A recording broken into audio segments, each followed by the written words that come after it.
Friends రేపటి కోసం కొన్ని స్టాక్స్ చూపిస్తాను. రేపు ఇంట్రాడేకి ట్రై చేయండి. ప్రస్తుతానికి స్వింగ్ ట్రేడింగ్ వద్దు. ఎందుకంటే చూసారా మొన్న ఎలాంటి స్టాక్స్ సెలెక్ట్ చేసాం, మొత్తం 9 స్టాక్స్ ఎంత స్ట్రాంగ్గా ఉన్నాయో చూసారా, టెక్నికల్గా ఎంత బాగున్న స్టాక్స్ కూడా మూవ్ అవ్వాలి చూసారా, అక్కడే ఉండిపోయి అలాగన్నీ కూడా.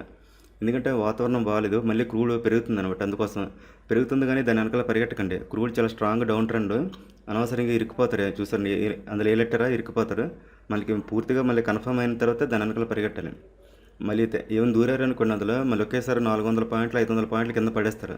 అక్కడ ఏదైనా యుద్ధం గట్ట అయితే ఏదైనా అయితే ఒక్కరోజు ఏదైనా తేడా ఉంటే జాగ్రత్త చూసుకోవాలి. ట్రేడ్ లేకపోతే లేదు, కానీ ట్రెండ్కి ఆపోజిట్గా ఎప్పుడు ఎంటర్ అవ్వకండి. చాలా స్ట్రాంగ్ డౌన్ ట్రెండ్ అది, ప్యాటర్న్ కూడా చాలా స్ట్రాంగ్ ప్యాటర్న్ అది. అందువల్ల దానికి జోలికి అంత తొందరగా వెళ్ళకండి. మనకి మెయిన్ ట్రెండ్ ఎటు వెళ్తే అటువైపు ట్రేడ్ దొరికితేనే తీసుకోవాలి, లేకపోతే వదిలేయాలి అంతే. ట్రేడ్ లేకపోతే లేదు, కానీ ఏదో ఒక దాంట్లో ఎట్టేదని చెప్తే అందులో ఇరికిపోతారు చూసుకోండి. క్రూడ్ ఆయిల్ కిందకి వెళ్తేనే తీసుకోవాలి ప్రస్తుతానికి ఇప్పుడున్న పరిస్థితుల్లోన. ఇంకా ట్రెండ్ ప్రకారం అయితే ప్రస్తుతానికి ఇంకా కిందకే తీసుకోవాలి. ట్రెండ్ చేంజ్ అయితే పర్లేదు, మళ్ళీ పైకి తీసుకోవచ్చు. ప్రస్తుతానికైతే క్రూడ్ కిందకే తీసుకోవాలి, న్యాచురల్ గ్యాస్ మీదకి తీసుకోవాలి. రెండో మీకు చూడడానికి రెండో, ఒకటి గ్రీన్ ఒకటి రెడ్లో ఉంటాయి, కానీ టెక్నికల్గా అయితే అలాగే వెళ్ళాలి. ఆ డైరెక్షన్లో దొరికితేనే తీసుకోవాలి, లేకపోతే తీసుకోకూడదు. మళ్ళీ అది డైరెక్షన్ మారింది అనుకోండి, అప్పుడు తీసుకున్న పర్లేదు. ఎందుకంటే ఈ రెండిట్లో ఏదో ఒకటే, మీకు ఒకటే అంచనా, రెండిట్లో ఏది గ్రీన్లో ఉంటే అది తీసుకోండి, మీకు సింపుల్ అనమాట. ఇప్పుడు మీకు పట్టుకోవడం ఏదో ఒకటి ఫుల్గా గ్రీన్లోకి వచ్చేయాలి, అది క్రూడ్ ఆయిల్ అవ్వని న్యాచురల్ గ్యాస్ అవ్వని, అప్పుడు మీకు ఆ డైరెక్షన్లో వెళ్తే సరిపోద్ది. ప్రస్తుతానికైతే రెండు డౌన్ సైడ్ ఉన్నాయన్నమాట, రెండు డౌన్ ట్రెండ్లో ఉన్నాయి, గుర్తుపెట్టుకోండి. ఇందులో ఏది పాజిటివ్ వస్తే దాని సైడ్ మీకు ఎంటర్ అయిపోతే మీకు ఈజీ అనమాట పట్టుకోవడం, గుర్తుపెట్టుకోండి. డౌన్ సైడ్ మాత్రం ఎట్టకండి, మీకు డౌన్ సైడ్ ఏదైనా మీకు తెలియదు కాబట్టి ఫుల్గా గ్రీన్ ఏదైతే అది పట్టుకోండి సరిపోద్ది. అది కూడా హోల్డ్ చేయకండి. ఇంకా వాతావరణం బాగాలేదు, కానీ మార్కెట్ అయితే స్ట్రాంగ్గా పైకే ఉంది, కానీ వాతావరణం బాగుపడడం వల్ల ఇలా తిరుగుతుంది. ప్రస్తుతానికి ఐటీ స్టాక్స్ బాగున్నాయి. ఇప్పుడు స్వింగ్ ట్రేడింగ్ పెడితే ఐటీ స్టాక్స్ పెట్టుకోవచ్చు, కానీ ఐటీ స్టాక్స్ రిస్క్. ఎందుకంటే మళ్ళీ బ్యాంకు ఫైనాన్స్ కూడా బాగానే ఉన్నాయి. ఒకవేళ బ్యాంకు ఫైనాన్స్ మళ్ళీ బాగా పెరిగాయి అనుకోండి, ఇప్పుడు వరకు ఐటీ స్టాక్స్ పెరిగాయి కదా, మళ్ళీ కింద పడేస్తారు. మళ్ళీ మనం స్వింగ్ ట్రేడింగ్ ఇందులో పెట్టామనుకోండి, మళ్ళీ ఇరుక్కుపోతారు అనమాట అనవసరంగా. అందుకోసం ఓన్లీ ఇంట్రాడే మాత్రమే చేయండి. ఎందుకంటే ఐటీ స్టాక్స్ అలాగే చేస్తుంటారు ఎక్కువగా, మార్కెట్ని బ్యాలెన్స్ చేయడానికి ఒకటి పడేస్తుంటారు లేపుతుంటారు అలాగా. అందువల్ల ఈ ఐటీ స్టాక్స్ స్వింగ్ ట్రేడింగ్ తీసుకోవడం చాలా రిస్క్ అనమాట. అంటే ఇప్పుడున్న పరిస్థితులు అనమాట. ఒకవేళ రేపు క్రూడ్ ఏమైనా ఎక్కువ బాగా ఈరోజు నైట్ ఏమైనా నైట్ బాగా పెరిగింది అనుకోండి, రేపు ఐటీ స్టాక్స్ మామూలుగా రేపు పెరిగితే ఐటీ స్టాక్స్. ఇక్కడ చూడండి, ఇవన్నీ ఎందుకు, గిఫ్ట్ నిఫ్టీ చూడండి ప్రజెంట్ 24,194 ఉంది. ఇక్కడ ప్యాటర్న్ చూసారా, ఎంత strong pattern, reversal pattern form అయింది. ఇక్కడ మనది చూడండి 24,211, మనదైతే నీట్గా లేదు, కచ్చడాగా ఉంది. ఇదైతే చూసారా రివర్సల్ ప్యాటర్న్ ఫామ్. మార్కెట్ చాలా స్ట్రాంగ్ పైకి ఉంది, కాకపోతే ఈ న్యూస్ ఛానల్స్ కంపు చేసేస్తున్నాయి మార్కెట్ని ఎక్కువగా.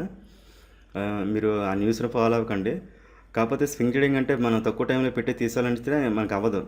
అయితే ఇన్వెస్ట్మెంట్ లేదంటే ఇంట్రాడే. నేను ఇంట్రాడే పెడతాను, మీకు దొరికితే చేసుకోండి, లేకపోతే లేదు. మీకు ప్రతి వీడియో మీకు సక్సెస్ అయిపోవాలని లేదు. ఒకసారి ఇప్పుడు నిన్న 9 స్టాక్స్ పెట్టామా, ఈరోజు మాకు వర్కౌట్ అవ్వలేదు. ఈరోజు టెక్ మహేంద్ర తీసుకున్నాం మార్కెట్ ఓపెన్ అయిన తర్వాత, చూపిస్తాను చూడండి. ఇది స్ట్రాంగ్ ఉంది, మరి తెల్లరికి ఇది మరి ఎంత కొంత ప్లస్లో ఓపెన్ అవ్వచ్చు గిఫ్ట్ నిఫ్టీ, లేదంటే మళ్ళీ న్యూట్రల్ ఓపెన్ అవ్వచ్చు. ఈ ప్యాటర్న్ ప్రకారం అయితే చాలా ఎక్కువ వెళ్ళాలి మార్కెట్ పైకి. కానీ ఇప్పుడున్న వాతావరణం అయితే క్రూడ్ ఒకటి కొంచెం పైకి తంతుంది కదా వెళ్ళడానికి, అందువల్ల ఇది ఏమో ఇక్కడ మళ్ళీ ఎలాగ ఆడుకోవచ్చు. మార్కెట్ అయితే కిందకి వెళ్దు, పైకి వెళ్ళడానికి కష్టపడుతుంది అంతే, అదనమాట. ఇప్పుడు మీరు రేపు చేయాల్సింది ఏంటంటే ఐటీ స్టాక్స్ మీద ఫోకస్ పెట్టాలి. ఈరోజు ఐటీ బాగా ప్రాఫిట్ ఇచ్చింది. ఐటీలో ఏంటంటే ఇటువంటి ఐటీలో టెక్ మహేంద్ర తీసుకున్నాం ఈరోజు. నిన్న 9 స్టాక్స్ చెప్పాను కదా, ఇంట్రాడే స్వింగ్ ట్రేడింగ్ అని చెప్పాను కదా, అందులో ముందుగా ఇదే సెలెక్ట్ గోద్రేజ్ ప్రాపర్టీసే పెట్టుకున్నాం. కాకపోతే ఇదేంటంటే దానికంటే ఇది బాగున్నాయి. ఈ ఐటీ స్టాక్స్ ఎప్పుడైతే మూవ్ అవుతున్నాయో ఫాస్ట్గా ఇందులో షిఫ్ట్ అయిపోయి ఇందులో ఎంటర్ అవ్వలేదు ఇంకా అప్పటికి. ఈ టెక్ మహేంద్ర తీసుకున్నాం, ఈరోజు 4% ప్రాఫిట్ ఇచ్చింది టెక్ మహేంద్ర ఓన్లీ. ఇదిగోండి, ఇక మధ్యాహ్నం కరెక్ట్గా 1 గంట వరకు ఉన్నాం. ఫస్ట్ టార్గెట్ ఎంత పెట్టుకున్నాం, 1490. ఇదిగోండి 1490. అక్కడసారి స్టాప్లో మార్చుకున్నాం. తర్వాత సెకండ్ టార్గెట్ మధ్యాహ్నం 1 గంట. ఇప్పుడు కూడా 1 గంట వరకు ఉంటే తీసేయాలి. ఒక్కోసారి నిఫ్టీ పాజిటివ్గా ఉందనుకోండి, ఆ ట్రెండ్ అలా కంటిన్యూ అయిపోద్ది. అది చాలా తక్కువ సార్లు జరుగుతుంది అలాగా. ఎక్కువ మంచి కరెక్ట్గా ఎగ్జిట్ ఎప్పుడంటే మధ్యాహ్నం 1 గంటలో బయటకు వచ్చేయాలి, ఎంత బాగున్నా సరే. కరెక్ట్గా 1 గంటకి ఎగ్జిట్ అయిపోయాము, కరెక్ట్ నుంచి మళ్ళీ కింద పడింది చూడండి. అయినా 4.5% వరకు మూవ్ అయింది. మేము తీసుకున్నది ఒక 0.50 తర్వాత అనమాట. కరెక్ట్గా 4% ప్రాఫిట్ అయితే ఇచ్చింది. రేపు కూడా మంచి మూవ్మెంట్ ఉంది ఇందులోన. రేపు కూడా ఒక 3-4% అవ్వచ్చు. తక్కువలో తక్కువ 2% అని ఇస్తుంది. ఎందుకంటే ఈరోజు 4% ఇచ్చింది కాబట్టి ఒక 2-3% వరకు ఇవ్వచ్చు రేపు. రేపు కూడా మూవ్మెంట్ ఉంది ఇందులోన. ఐటీ స్టాక్స్ ఇదే కాదు, టీసీఎస్, ఇన్ఫోసిస్, విప్రో అవి కూడా బాగానే ఉంటాయి. కాకపోతే వాటన్నిటికంటే ఈ బెస్ట్ అనమాట. టెక్ మహీంద్రా ఒకటి, హెచ్సిఎల్ టెక్ ఒకటి, ఈ రెండు చాలా వాటికన్నా స్ట్రాంగ్ ఉన్నాయి అనమాట. కాబట్టి వీటిని ట్రై చేయండి. ఇది టెక్ మహీంద్రా రేపు ఇంట్రాడేకి పెట్టుకోండి. దీని ఎంట్రీ ఎంత అంటే 1520. 1520 దాటితే ఎంటర్ అవ్వండి. స్టాప్ లాస్ ఇప్పుడున్న ప్రైజే పెట్టుకోండి. 1500 పెట్టుకోండి స్టాప్ లాస్. టార్గెట్ ఒక 11 గంటల వరకు ఒక 2% ప్రాఫిట్ వస్తే అక్కడ నుంచి స్టాప్ లాస్ ట్రై చేసుకోండి. ఏదైనా మధ్యాహ్నం నుంచి ఉండకండి. మధ్యాహ్నం 1 గంటల లోపు నుంచి ఎగ్జిట్ అయిపోండి. చూసుకోండి. టెక్ మహీంద్రా ఒకటి, తర్వాత హెచ్సిఎల్ టెక్, ఈ రెండిట్లో ఏదైనా పర్లేదు. టీసీఎస్, విప్రో, ఇన్ఫోసిస్ అవి బాగానే ఉన్నాయి, కానీ వాటి జోలికి వెళ్ళకండి. ఇవే బెస్ట్. అంటే వాటితో పోల్చుకుంటే స్ట్రాంగ్గా ఉన్నాయి అనమాట. ఇదంతంటే దీని ఎంట్రీ 1230 చూసుకోండి. హెచ్సిఎల్ టెక్ ఈ బాగానే ఉన్నాయి, ఉంచాలంటే ఉంచవచ్చు, కానీ ఐటీ స్టాక్స్ నేను నమ్మను, అందుకోసం వద్దని చెప్తున్నాను. అది ఎంత ఇచ్చినా సరే అదే రోజు వదిలేయండి, లేకపోతే ఉంచమని చెప్తాను రేపటికి నేను మన వాళ్ళకి. ఎందుకో రేపు ఈ హై క్రాస్ అయిన తర్వాత మళ్ళీ ఎంటర్ అయితే సరిపోద్ది. దీని స్టాప్ లాస్ ఎంత అంటే 1215 పెట్టుకోండి. హెచ్సిఎల్ టెక్ ఈ రెండింటిలో ఏది తీసుకున్నా పర్లేదు, రేపు మూవ్మెంట్ ఉంటుంది. ఒకవేళ రేపు నెగిటివ్గా మార్కెట్ ఉందనుకోండి, ఐటీ స్టాక్స్ ఇంకా బాగా పెరుగుతాయి. తర్వాత దాంతో ఈ ఫార్మా స్టాక్స్ కూడా పెరుగుతాయి చూసుకోండి రేపు. ఒక నార్మల్గా ఉందనుకో, ఇండియా విక్స్ చూసుకోండి, నార్మల్గా ఉందనుకోండి, ఇది బ్యాంక్ ఫైనాన్స్ కూడా రెడీగా ఉన్న పెరగడానికి. బ్యాంక్ ఫైనాన్స్, ఆటో సెక్టర్, ఈ స్టాక్స్ మీద కూడా ఫోకస్ పెట్టండి. బ్యాంక్ స్టాక్లోనే ఈరోజు మధ్యాహ్నం నుంచి ఐసిఐసిఐ బ్యాంక్ తీసుకున్నాం. మధ్యాహ్నం ఇప్పుడు ఇంకోండి మధ్యాహ్నం సెకండ్ ట్రేడ్ కోసం ప్లాన్ చేసాం. 1110 పెట్టుకుంటే అక్కడ ఉండిపోయింది. సేమ్ రెండో ట్రేడ్ ఇవ్వట్లేదు మార్కెట్, ఒకటైనా సరే 4% ఇచ్చింది చాలు. తిట్టి మొన్నసారి 4% దగ్గర ఇచ్చింది. అలాగే ఒక ట్రేడ్ మంచి తగిలితే చాలు, రోజుకి 2-3 ఏం అవసరం లేదు. సెకండ్ ట్రేడ్ అక్కడే ఉండిపోయింది టైం అయినంత వరకు. రేపు ఇది ట్రై చేయండి. బ్యాంక్ సెక్టర్ ఏమైనా పాజిటివ్గా ఉంటే ఐసిఐసిఐ బ్యాంక్ మీద ఫోకస్ పెట్టండి. ఇంకే స్టాక్ వద్దు. బ్యాంక్ స్టాక్స్ అయితే బ్యాంక్ సెక్టర్లో అయితే ఐసిఐసిఐ బ్యాంకు, అది ఐటీ స్టాక్స్లోనైతే టెక్ఎమ్, తర్వాత హెచ్సిఎల్ టెక్, వీటి మీద ఫోకస్ పెట్టండి. ఇంకా తేడా ఉంటే మాత్రం ఫార్మా స్టాక్స్ని షిఫ్ట్ అయిపోయింది. ఏమైనా మార్కెట్ నెగిటివ్గా ఉంటే, క్రూడ్ ఏమైనా పెరిగితే, క్రూడ్ కొంచెం స్ట్రాంగ్గా పైకి మూవ్ అవుతుంది, కానీ పైకి ఎంటర్ అవ్వకూడదు ట్రెండ్ కన్ఫర్మ్ అయినంత వరకు కూడా. తర్వాత క్రూడ్ ఇప్పుడు 8 గంటల తర్వాత చూడండి.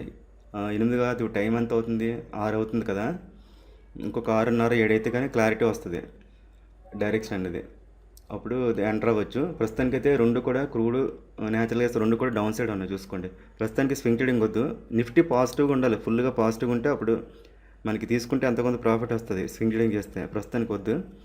వేరే స్టాక్స్ చూపించాలి, ఈ రెండో చూపించాను కదా రేపు ఇంట్రాడేకి, ఇవి కూడా పెట్టుకోండి. ఇవన్నీ బాగానే ఉన్నాయి. ఇంకోటి ఏంటంటే హీరో మోటార్స్, ఇది షార్ట్ టర్మ్ కోసం తీసుకోవాల్సింది. అది ఆటో సెక్టర్లో ఇది కూడా బాగుంది, రేపు పెరిగితే చూసుకోండి పాజిటివ్గా ఉంటే మార్కెట్. తర్వాత గోద్రేజ్ ప్రాపర్టీస్, ఇదే ట్రై చేసాం ఉదయం, కానీ దీని వదిలేని పనికి వచ్చింది. టెక్ఎం తీసుకోవడం ఎక్కువ ప్రాఫిట్ ఇచ్చింది. దీని ఎంట్రీ ఎంత అంటే 2180. ఇదొకటి రియాలిటీ సెక్టర్ ఒకటి బాగుంది ప్రజెంట్. ఇది ఎప్పటి నుంచో బాగుంది, ఇది కంటిన్యూ అవుతుంది అలాగా. ఇది రేపు మిస్ అవ్వద్దు. గోద్రేజ్ ప్రాపర్టీస్ 2180. 180 క్రాస్ అయితే ఎంటర్ అవ్వండి. స్టాప్ లాస్ 140 చూసుకోండి. రేపు ఇది ట్రై చేయాలి. ఒకవేళ లేదంటే మళ్ళీ టెక్ఎమ్ కానీ హెచ్సిఎల్ టెక్ కానీ చూసుకొని రేపు ఇది ముందుగా ఇది పెట్టుకోండి, బాగుంది. గోద్రేజ్ ప్రాపర్టీస్, హెచ్సిఎల్, టెక్ఎమ్, ఈ 3 పెట్టుకోండి వాచ్ లిస్ట్లోనే. చూపిస్తాను ఇంకో వేరే కూడా చూడండి. ఎస్బీఐ లైఫ్ ఒకటి, ఎస్బీఐ లైఫ్ ఇది ఒకటి ఆల్రెడీ మనం చెప్పినవే, అందులో 2-3 తీస్తాను, మిగతా మళ్ళీ చూపిస్తాను, మళ్ళీ వేరే వాళ్ళు చూస్తారేమో చూసుకోండి. ఎస్బీఐ లైఫ్ ఒకటి పెట్టుకోండి. నేను ఎంట్రీ లెవెల్ చెప్తాను, కానీ మీకు కరెక్ట్గా లెవెల్లో దొరకదు. మీరు ఏం చేస్తారంటే మార్కెట్ ఓపెన్ అయిన తర్వాత ఒక అరగంట వదిలేండి పూర్తిగా. 9:45 వరకు టచ్ చేయకండి. 9:45 తర్వాత ఇవి చెక్ చేసుకోండి. ఏ పాజిటివ్గా మూవ్ అయితే అప్పుడు ఎంటర్ అవ్వండి. అంతేగాని మార్కెట్ ఓపెన్ అయిన వెంటనే దాని వెనకాల పరిగెట్టకండి. ఇదొకటి హెచ్ఏఎల్, ఇది కూడా బాగానే ఉంటుంది, రేపు ట్రై చేయండి. అరగంట తర్వాత 9:45 తర్వాత గుర్తుపెట్టుకోండి. 9:45 తర్వాత పైకి వెళ్తే ఎంటర్ అవ్వండి. తర్వాత సిడిఎస్ఎల్, ఇది కూడా రేపు దీని మీద కూడా కన్నేయండి. తర్వాత బజాజ్ ఫిన్సర్వ్, ఇది కూడా దీన్ని కూడా ట్రై చేయండి. ఏమీ లేదు, 9:45 తర్వాత పాజిటివ్గా మూవ్ అయితే పెట్టి ఇవన్నీ వాచెస్లో పెట్టుకోండి. 9:45 తర్వాత మూవ్ అయితే ఎంటర్ అవ్వండి, సరిపోద్ది అంతే. ఇప్పుడు నేను లెవెల్ చెప్పినా మీకు అంత కరెక్ట్గా మూవ్ దొరకదు. మీకు సెక్టార్స్ చెప్పాను, స్టాక్స్ చెప్తున్నాను కదా, మీకు ఇప్పుడు ఈజీగా ఉంటుంది. అప్పుడు చూసుకోండి అరగంట తర్వాత. నేను అలాగే చూస్తాను అంతేగాని ఇప్పుడు కరెక్ట్గా మనం గీతలు గీసుకుంటే ఆ గీతలు పనిచేయవు రేపటికి. డిఎల్ఎఫ్ ఇది కూడా ట్రై చేయండి రేపు. ఇది రియాలిటీలో ఉంది ఇది కూడా. తర్వాత అది గెయిల్ ఇండియా ఒకటి, అది ఇంకా ఇందులో వాచ్ లిస్ట్లో యాడ్ చేయలేదు. ఒకవేళ నేను అనుకుంటున్నాను ఏదైతే న్యాచురల్ గ్యాస్ ఏదో ఒక టైంలో పైకి రివర్స్ అయ్యే ఛాన్స్ ఉంది ఈరోజు పైకి. ఒకవేళ న్యాచురల్ గ్యాస్ కనుక ఈరోజు పాజిటివ్గా ఏమైనా మూవ్ అయినట్లయితే మాత్రం, అంటే మార్కెట్ క్లోజ్ అయ్యే లోపు రాత్రి 11 లోపు ఏదైనా న్యాచురల్ గ్యాస్ పాజిటివ్గా మూవ్ అయితే మాత్రం రేపు ఉదయం మాత్రం గెయిల్ స్టాక్ని మిస్ చేసుకోవద్దు, అది పెరుగుతుంది రేపు. ఈ న్యాచురల్ గ్యాస్ పాజిటివ్గా మూవ్ అయితే దాన్ని బట్టి అది ఉదయం ట్రై చేయండి. ఇవి రేపు పరిస్థితి. అయితే ఇప్పుడు లెవెల్స్ చూపించిన పంచేవి ఇవన్నీ పెట్టుకోండి. 9:45 తర్వాత చెక్ చేసుకోండి. క్రూడ్లో మాత్రం ప్రస్తుతానికి వేయలేటకండి. ఒకవేళ వేయలేటినా కిందకి వెళ్తే నెట్టండి, పైకి వెళ్తే ఎట్టకండి. న్యాచురల్ గ్యాస్ పైకి వెళ్తే తీసుకోండి, కిందకి అయితే వద్దు. డైరెక్షన్స్ గుర్తుపెట్టుకోండి అంతే. మళ్ళీ నెక్స్ట్ వీడియోతో మళ్ళీ కలుద్దాం. అప్పటి వరకు ఉంటాను. బాయ్.